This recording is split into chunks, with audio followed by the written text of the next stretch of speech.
CNG stand দখল কে করেছে? BNP. Bus stand দখল বিএনপি। বাজারঘাট দখল বিএনপি। রাখছেন নাকি বাংলাদেশে? যা রাখছি ওটা এখনো বাকি আছে স্কুল কমিটি আর মসজিদ কমিটি, আগামী 1 বছর পর হয়ে এটাই সাইজ করে দিব।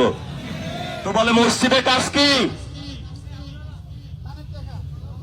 কয় মসজিদের সমাজ কল্যাণ মন্ত্রণালয় থেকে টাকা আসে, ওটাও খাইয়া দিতে হবে। কয় স্কুলের কমিটিতে কাজ কি?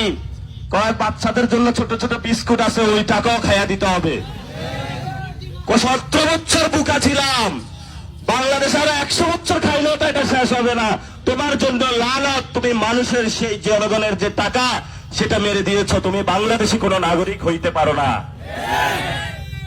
এত এই ধরনের মানুষ রাজনীতি করে, এখন নিজেরা রাজনীতি করতে লজ্জা পায়। কাদের সাথে রাজনীতি করি? কথার ঠিক নাই, বার্তার ঠিক নাই। রাতে করে মাদকের ব্যবসা, দিনে করে চাঁদাবাজি। আমি এই জন্য কোন আর টক শোতে যাইতে চাই না। ডানে ঘুরে দেখে একটা, বামে ঘুরে দেখে আরেকটা।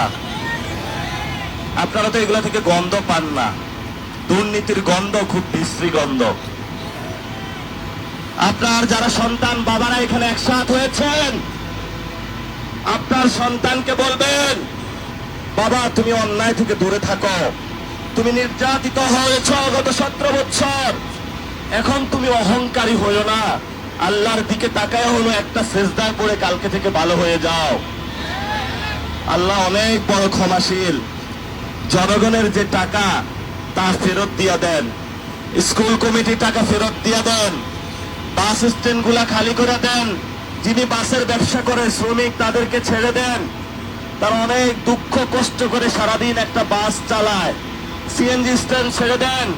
একটা লোক নিজের সিএনজি কেনার টাকা নাই, সেই লোক আরেকজনের সিএনজি চালায়, ওইখান থেকেও সে ভাগ বসায়। কত লজ্জা তাদের জন্য। ভাই আমি কি এতক্ষণ খারাপ কিছু বলেছি? এগুলা তারা করে কেন? তারা আমি কোনো লজিকে পাই না। বললে আবার চোখ তুলে ফেলে। এদেরকে কি করা যায় আপনারা একটা বুদ্ধি দেন। হ্যাঁ, এটাতে জেলে থাকলেও সংশোধন হবে না। গত 17 বছর তো থাকছে, সংশোধন হয় নাই। খাসলত পরিবর্তন হয় নাই। হয়েছে? কোন পরিবর্তন হয় নাই। নাসিরউদ্দিন ভাই যেগুলা কথা বলছে সবগুলা কথা সঠিক বলেছে।